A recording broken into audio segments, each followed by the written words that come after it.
Hi ಎಲ್ರಿಗೂ ನಮಸ್ಕಾರ. ನಾನು ನಿಮ್ಮ Pradeep Chandra. Welcome back to my PCB diaries YouTube channel. ನೀವಿನ್ನು ಈ ಯೂಟ್ಯೂಬ್ ಚಾನಲ್ ನ ಸಬ್ಸ್ಕ್ರೈಬ್ ಮಾಡ್ಕೊಂಡಿಲ್ಲ ಅಂದ್ರೆ ಪ್ಲೀಸ್ ಸಬ್ಸ್ಕ್ರೈಬ್ ಮಾಡಿ, ಹಾಗೆ ಸಪೋರ್ಟ್ ಮಾಡಿ ಅಂತ ಕೇಳ್ಕೊಳ್ತಾ, ನಾನು ಇವತ್ತು ಹೊರಟಿರುವಂತಹ ಜಾಗ ಮಾವನೂರು ಮಲ್ಲೇಶ್ವರ ಸ್ವಾಮಿ ಬೆಟ್ಟ. ಬೆಳಿಗ್ಗೆ 6:30ಗೆನೆ ಎದ್ದು ಹೊರಟಿದೀನಿ. ಬಟ್ ವೆದರ್ ನೋಡಿ ಹೆಂಗಿದೆ ಅಂತ. ಕಂಪ್ಲೀಟ್ ಫಾಗ್ ಇದೆ. ಹಳ್ಳಿ ವಾತಾವರಣದಲ್ಲಿ ಫಸ್ಟ್ ಬೆಟ್ಟದ ಹತ್ರ ಹೋಗ್ಬಿಟ್ಟು ದೇವರ ದರ್ಶನ ಮಾಡೋಣ ಅಂತ ಹೊರಟಿದೀನಿ ಮಾರ್ನಿಂಗ್. ಸೊ ಎಲ್ರು ಬನ್ನಿ ಮಾವನೂರು ಮಲ್ಲೇಶ್ವರ ಸ್ವಾಮಿಯ ದರ್ಶನ ಮಾಡೋಣ ಬೆಟ್ಟಕ್ಕೆ ಹೋಗಿ. ಸೋಷಿಯಲ್ ಮೀಡಿಯಾದಲ್ಲಿ ಇದ್ದಂತಹ ಡ್ರೋನ್ ಶಾಟ್ ನ ಹಾಕಿದ್ದೀನಿ. ನೋಡಿ ಹೆಂಗ್ ಕಾಣ್ತಾ ಇದೆ ಬೆಟ್ಟ, ಅದ್ರ ಜೊತೆ ಫ್ಯಾನ್ಗಳು, ಅಲ್ಲಿನ ವೆದರ್, ಅಲ್ಲಿನ ನೇಚರ್. ಈ ಬೆಟ್ಟ ಇರುವಂತಹ ಊರು ಚಿಕ್ಕ ಊರಾಗಿರುವಂತಹ ಬಿಜಯಮಾರ್ನಹಳ್ಳಿ ಗ್ರಾಮ ಪಂಚಾಯತಿ ಜಾಗರಹಳ್ಳಿ ಶಾಂತಿ ಗ್ರಾಮಕ್ಕೆ ತುಂಬಾ ಹತ್ತಿರವಿದ್ದು ಹಾಸನಿಂದ ನಿಮ್ಗೆ ಕೇವಲ 25 ಕಿಲೋಮೀಟರ್ ಆಗುತ್ತೆ. ಬೆಂಗಳೂರಿಂದ ನಿಮ್ಗೆ 170 ಕಿಲೋಮೀಟರ್ಸ್ ಆಗುತ್ತೆ. ಹಾಗೆ ಮೈಸೂರಿನಿಂದ ಒಂದು 70 to 75 ಕಿಲೋಮೀಟರ್ಸ್ ಆಗುತ್ತೆ. ನೀವು ಒಂದು ದಿನದ ಬೆಳಗಿನ ಜಾವದ ಆರಂಭಿಕ ಪ್ರವಾಸ ಇಲ್ಲಿಗೆ ಇಟ್ಕೋಬಹುದು. ಅಷ್ಟು ಸುಂದರವಾಗಿದೆ ಈ ಬೆಟ್ಟ, ಈ ನೇಚರ್. ಈ ಬೆಟ್ಟವನ್ನು ಪ್ರೀತಿಯಿಂದ ಭಕ್ತಿಯಿಂದ ಮಲ್ಲಪ್ಪನ ಬೆಟ್ಟ ಅಂತ ಕೂಡ ಕರೀತಾರೆ. ವಾರಾಂತ್ಯದ ಪಿಕ್ನಿಕ್ ಗಳಿಗೆ ಅಥವಾ ದೇವಸ್ಥಾನದ ಭೇಟಿಗೆ ಸೂಕ್ತವಾಗಿರುವಂತಹ ಪ್ರವಾಸ ತಾಣ. ಈ ಕೊರೆಯುವಂತಹ ಇಬ್ನಿಲಿ ಗಾಡಿ ಓಡಿಸೋದ್ರಿಂದ ಮುಖಕ್ಕೆ ಹಾಗೆ ಮೈಗೆಲ್ಲ ಇಬ್ನಿ ಅನ್ಕೊಂಡು ತಣ್ಣಗಾಗ್ತಾ ಫುಲ್ ಚಳಿ ಆಗ್ತಾ ಇತ್ತು. ಹಾಗಾಗಿ ನಾನು ಕೂಡ ಸನ್ರೈಸ್ ನೋಡೋಣ ಬೆಟ್ಟದ ಮೇಲೆ ಹೋಗ್ಬಿಟ್ಟು ಅಂತ ಹೇಳ್ಬಿಟ್ಟು ಸ್ಪೀಡ್ ಆಗಿ ಗಾಡಿ ಹೊಡಿಯೋಕೆ ಸ್ಟಾರ್ಟ್ ಮಾಡಿದೆ. ಒಂದಷ್ಟು ಫಾರೆಸ್ಟ್ ಏರಿಯಾ ಆಗಿರೋದ್ರಿಂದ ಒಂದು ಕಡೆ ಭಯ ಬೇರೆ, ಯಾಕಂದ್ರೆ ಈ ಕಡೆ ಚಿರತೆ ಕಾಟ ತುಂಬಾ ಜಾಸ್ತಿ ಇರುತ್ತೆ. ಸೊ ನೀವು ಬಿ ಕೇರ್ಫುಲ್ ಆಗಿ ಹೋಗ್ಬೇಕಾಗತ್ತೆ. ಈ ಬೆಟ್ಟ ಕೂಡ ಪಶ್ಚಿಮ ಘಟ್ಟಗಳ ಬೆಟ್ಟಗಳಿಗೆ ಸೇರುತ್ತದೆ. ಒಂದೊಂದು ಬೆಟ್ಟ ಅಕ್ಕಪಕ್ಕ ಇರೋದ್ರಿಂದ ಬಯಲ್ಸೀಮೆ ಆಗಿರೋದ್ರಿಂದ ಇಲ್ಲಿ ವಿಂಡ್ ಮೈಲ್ಸ್ ಬೇರೆ ಹಾಕಿದ್ದಾರೆ. ಬೆಳಗಿನ ಜಾವ ಆಗಿದ್ದರಿಂದ ಫ್ಯಾನ್ಸ್ ಯಾವ್ದು ತಿರುಗ್ತಾ ಇರ್ಲಿಲ್ಲ, ಯಾಕಂದ್ರೆ ಅಷ್ಟು ಗಾಳಿ ಓಡಾಡ್ತಾ ಇರ್ಲಿಲ್ಲ. ಸೊ ನಾನು ಕೆಳಗ್ ನೋಡಿದಾಗ ಫಾಗು ಜಾಸ್ತಿ ಇತ್ತು. ಸೊ ಬೆಟ್ಟದ ಮಿಡಲ್ ಗೆ ಬಂದಾಗ ಫಾಗು ಕಮ್ಮಿ ಆಗ್ತಾ ಬಂತು. ಬೆಟ್ಟದ ಎಂಟ್ರಿಯಲ್ಲೇ ನಿಮ್ಗೆ ಬಸವಣ್ಣನ ಗುಡಿ, ಹಾಗೆ ಒಂದಷ್ಟು ಜನ ಕೂತ್ಕೊಂಡು ರೆಸ್ಟ್ ಮಾಡೋಕೆ ಅಂತಾನೆ ಒಂದಷ್ಟು ಚೇರ್ಸ್ ಗಳ ವ್ಯವಸ್ಥೆ ಎಲ್ಲ ಮಾಡಿದ್ದಾರೆ. ಸೊ ನೀವು ಆರಾಮಾಗಿ ಕೂತ್ಕೊಂಡು ರೆಸ್ಟ್ ಮಾಡಬಹುದು. ಆಲ್ರೆಡಿ ಸನ್ರೈಸ್ ಆಗ್ಬಿಟ್ಟಿತ್ತು.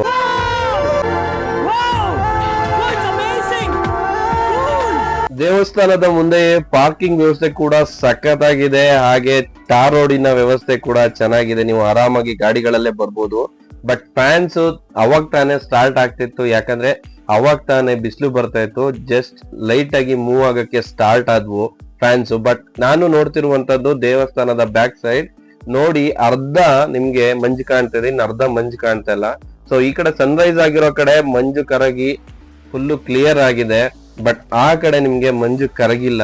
ಸೊ ಇದನ್ನ ನೋಡಕ್ಕೆ ಎಷ್ಟು ಖುಷಿ ಆಗ್ತಿತ್ತು ಅಂದ್ರೆ ಅಷ್ಟು ಖುಷಿ ಆಗ್ತಾ ಇತ್ತು.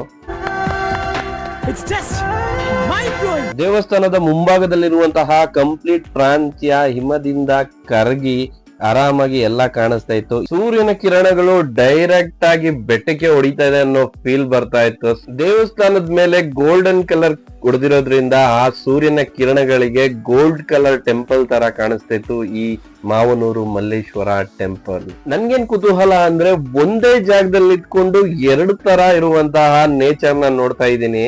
ಸೊ ಒಂದ್ ಕಡೆ ನಿಮ್ಗೆ ಕಂಪ್ಲೀಟ್ ಆಗಿ ಕಾಣ್ತಾ ಇದೆ, ಇನ್ನೊಂದ್ ಕಡೆ ಹಿಮದಿಂದ ಅಲ್ಲಿರುವಂತಹ ಪ್ರಕೃತಿ, ಮರ ಗಿಡ ಎಲ್ಲ ತುಂಬ್ಕೊಂಡ್ಬಿಟ್ಟಿದೆ, ಏನು ಕಾಣ್ತಾ ಇಲ್ಲ. ಸೊ ಈ ರೀತಿಯಾದಂತಹ ಕ್ಷಣಗಳನ್ನು ಸವಿಯೋದೇ ಜೀವನದ ಒಂದು ಖುಷಿ ಅಂತ ಹೇಳಕ್ಕೆ ಇಷ್ಟಪಡ್ತೀನಿ. ಸೂರ್ಯನ ಕಿರಣಗಳು ಜಾಸ್ತಿ ಆದಂತೆ, ಬಿಸಿಲು ಹೆಚ್ಚಾದಂತೆ ಫ್ಯಾನ್ ನ ಸ್ಪೀಡ್ ಕೂಡ ಜಾಸ್ತಿ ಆಗ್ತಾ ಹೋಯ್ತು. ಆದ್ರೂ ಕೂಡ ಆ ಕಡೆ ಇರುವಂತಹ ಹಿಮ ಕರಗ್ತಿಲ್ಲ. ಬಿಕಾಸ್ ಈ ಬೆಟ್ಟಗಳು ಆ ಕಂಪ್ಲೀಟ್ ಜಾಗಕ್ಕೆ ಅಡ್ಡಲಾಗಿ ನಿಂತಿದೆ. ಸೊ ಈ ಬೆಟ್ಟಕ್ಕಿಂತ ನಿಮ್ಗೆ ಹೈಟ್ ಆಗಿ ಸೂರ್ಯನ ಕಿರಣಗಳು ಬಿದ್ದಾಗ ಮಾತ್ರ ಅಲ್ಲಿರುವಂತಹ ಕಂಪ್ಲೀಟ್ ಹಿಮ ಕರಗುತ್ತೆ. ಈ ದೇವಸ್ಥಾನದಲ್ಲಿ ಮಲ್ಲೇಶ್ವರ ಸ್ವಾಮಿ ಅಂದ್ರೆ ಶಿವ ಹಾಗೆ ಪಾರ್ವತಿ ಹಾಗೆ ಗಣೇಶ ಹಾಗೆ ವೀರಭದ್ರೇಶ್ವರ ಹಾಗೆ ನಾಗೇಶ್ವರ ದೇವರ ಆರಾಧನೆಗಳು ನಡೆಯುತ್ತೆ. ಸೂರ್ಯನ ಕಿರಣಗಳು ದೇವಸ್ಥಾನದ ಹೊಳಪನ್ನು ಸಖತ್ತಾಗಿ ಹೆಚ್ಚಿಸ್ತಿದ್ದು ಅಂತ ಹೇಳ್ಬೋದು. ನಾನು ಹೋದಂತಹ ದಿವಸ ದೇವಸ್ಥಾನದ ಅರ್ಚಕರಿರ್ಲಿಲ್ಲ. ಸೊ ನಾನೇ ಅಲ್ಲಿರುವಂತಹ ಚಿಕ್ಕ ಚಿಕ್ಕ ಗಿಡ ಹಾಕಿದರೆ ದೇವಸ್ಥಾನದ ಸುತ್ತ.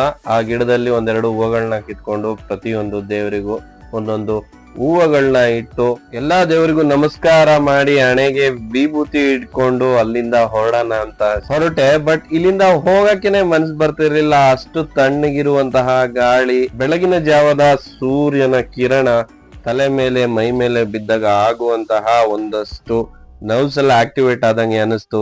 ನೋಡಿ ಬೆಟ್ಟದ ಮೇಲೆ ಮಂಜೆ ಇರ್ಲಿಲ್ಲ, ಬಟ್ ಇಲ್ಲಿ ಇನ್ನೂ ಮಂಜು ಇದೆ, ಅಂದರೆ ಕೆಳಗೆ ಇನ್ನೂ ಮಂಜಿದೆ, ಈ ಕಡೆಗೆ ಇನ್ನೂ ಬಿಸಿಲು ಬಂದಿಲ್ಲ. ಸೊ ಮಂಜು ಹಾಗೆ ಇದೆ, ತೋರಿಸ್ತೀನಿ ನೋಡಿ. ಇಲ್ಲಿರುವಂತಹ ಹಿಮ ಕ್ಲಿಯರ್ ಆಗಕ್ಕೆ ಇನ್ನೂ ಟೈಮ್ ಬೇಕು ಅಂತ ನನಗೂ ಗೊತ್ತಿತ್ತು, ಹಾಗಂತ ಈ ವಿಡಿಯೋನ ಎಂಡ್ ಮಾಡ್ತಾ ಇಲ್ಲ. ನಾನು ಆ ಫ್ಯಾನ್ ಗಳ ಹತ್ರ ಹೋಗ್ಬೇಕು ಅಂತ ಅನ್ಕೊಂಡೆ. ಸೊ ಆ ಫ್ಯಾನ್ ಗಳ ಹತ್ರ ನಿಮ್ಮನ್ನ ಕರ್ಕೊಂಡು ಹೋಗ್ತೀನಿ, ಬನ್ನಿ. ಬಟ್ ಜಾಗರಹೊಳಿಯ ಜಾತ್ರೆ ಇದ್ದಿದ್ರಿಂದ ನಾನು ಅದೇ ಟೈಮಿಗೆ ಹೋಗಕ್ ಆಗ್ಲಿಲ್ಲ. ಒಂದು ಸಂಜೆ ಫ್ರೀ ಆಗಿ ಕೂತ್ಕೊಂಡು ಜಾತ್ರೆ ಎಲ್ಲ ಮುಗಿದ ಮೇಲೆ ಕೂತ್ಕೊಂಡು ಫ್ಯಾನ್ ನ ನೋಡ್ತಿದ್ದೆ. ಸೊ ಅವಾಗ ಅನಿಸ್ತು ಅಲ್ಲಿಗೆ ಹೋಗೋಣ ಅಂತ.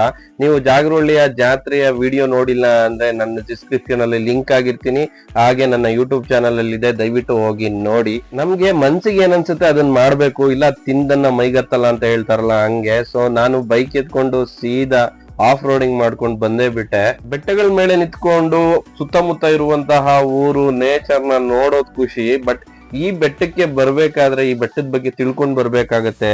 ಊರವರು ಹೇಳೋ ಪ್ರಕಾರ, ನಾನು ಒಂದಷ್ಟು ಪೇಪರ್ ಅಲ್ಲಿ ಓದಿರೋ ಪ್ರಕಾರ, ಈ ಬೆಟ್ಟಗಳಲ್ಲಿ ಚಿರತೆಯ ಓಡಾಟ ಜಾಸ್ತಿ ಇದೆ. ಸೊ ಸಂಜೆ ಹೊತ್ತು ಕತ್ಲಾದ್ಮೇಲೆ ಹೋದ್ರೆ ಅಟ್ಯಾಕ್ ಮಾಡುವಂತಹ ಚಾನ್ಸಸ್ ಜಾಸ್ತಿ ಇದೆ ಅಂತ ಗೊತ್ತಾಯ್ತು. ಸೊ ನಾನ್ ಬೆಳಕಿರುವಾಗ್ಲೇ ಹೋಗ್ಬಿಟ್ಟು ಬಂದ್ಬಿಡೋಣ ಅಂತ ಹೇಳ್ಬಿಟ್ಟು ಹೊರಟೆ. ನೋಡುಗರು ಹೆಂಗಿದೆ ವ್ಯೂ, ಕಂಪ್ಲೀಟ್ ಸಿಲೋ ಟೈಪ್ ಅಲ್ಲಿ ಇದೆ. ರೆಡ್ಡಿ ಸೂರ್ಯ ಇವಾಗ ತಾನೆ ಮುಳುಗ್ತಾ ಇದ್ದಾನೆ ನೋಡಿ. ಅದೇ ಊರು, ಜಾತ್ರೆ ಆಗ್ತಿರುವಂತಹ ಊರು. ಇದೇ ದೇವಸ್ಥಾನ ನಿನ್ನೆ ಜಾತ್ರೆ ಆಗಿರೋದು, ಶ್ರೀರಾಮನ ದೇವಸ್ಥಾನ. ಸೊ ನಿಮಗೆ NH Bengaluru to Mangaluru highway ಇಲ್ಲಿಂದ ಒಂದು 3 ಕಿಲೋಮೀಟ್ರ್ 4 ಕಿಲೋಮೀಟ್ರ್ ಆಗುತ್ತೆ. ಸೊ ಅಷ್ಟು ದೂರದಲ್ಲಿದೆ. ಸೊ ಈ ಬೆಟ್ಟಗಳಿಗೆ ಕಂಪ್ಲೀಟ್ ಆಗಿ ಫ್ಯಾನ್ಗಳನ್ನ ಅಳವಡಿಸಿದ್ದಾರೆ. ನೋಡಿ ಹೆಂಗ್ ಕಾಣ್ತಿದೆ ಫ್ಯಾನ್ಸು.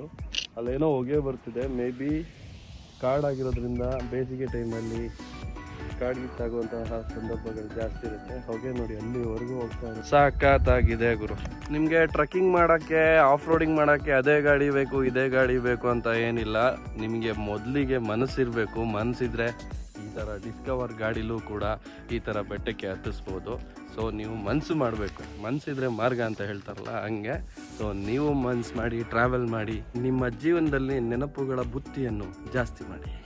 ದೂರದಿಂದ ಫ್ಯಾನ್ ಎಷ್ಟು ಸಣ್ಣ ಕಾಣುತ್ತೆ, ಬಟ್ ಹತ್ರದಿಂದ ಎಷ್ಟು ದೊಡ್ಡದಾಗಿದೆ ನೋಡಿ. ಈ ಫ್ಯಾನ್ ನೋಡಿದಾಗ ನನಗೆ ನೆನಪಾಗುವಂತದ್ದೇ ನಮ್ಮ ಪವರ್ ಸ್ಟಾರ್ ಪುನೀತ್ ರಾಜ್ಕುಮಾರ್. ನಾವು ಕೂಡ ಅವರಿಗೆ ದೊಡ್ಡ ಫ್ಯಾನು. ಅವರು ಪರಮಾತ್ಮ ಸಿನಿಮಾದಲ್ಲಿ ಬಿಸ್ನೆಸ್ ಮಾಡುವಂತಹ ಒಂದು ಸೀನ್ ಇರುತ್ತೆ. ಇದೇ ತರ ಪವರ್ ಪ್ಲಾಂಟ್ ಅಲ್ಲಿ ಫ್ಯಾನ್ ನ ಹಾಕಿರ್ತಾರೆ. ಜಾಸ್ತಿ ಫ್ಯಾನ್ ತಿರುಗಿದ್ರೆ ಜಾಸ್ತಿ ಪವರ್ ಜನರೇಟ್ ಆಗುತ್ತೆ ಅಂತ ಹೇಳ್ಬಿಟ್ಟು ಊದಕ್ ಹೋಗ್ತಾರೆ. ಎಷ್ಟು ಚೆನ್ನಾಗಿ ನಟನೆ ಮಾಡಿದ್ದಾರೆ ಅಂದ್ರೆ ಅಷ್ಟು ಚೆನ್ನಾಗಿದೆ. ನಾನು ಪರಮಾತ್ಮ ಸಿನಿಮಾದ ಫ್ಯಾನು. ನಿಮ್ ಅಪ್ಪು ಅವರ ಸಿನಿಮಾದಲ್ಲಿ ನಿಮ್ಗೆ ಯಾವ ಸಿನಿಮಾ ಇಷ್ಟ ಕಾಮೆಂಟ್ ಮಾಡಿ. ಹಾಗೆ ನೀವು ನಿಜವಾದ ಅಪ್ಪು ಸರ್ ಅಭಿಮಾನಿಯಾಗಿದ್ರೆ ಈ ಚಾನೆಲ್ ನ ಸಬ್ಸ್ಕ್ರೈಬ್ ಮಾಡಿ, ಸಪೋರ್ಟ್ ಮಾಡಿ ಅಂತ ಹೇಳ್ತಾ ಧನ್ಯವಾದಗಳು. Thank you.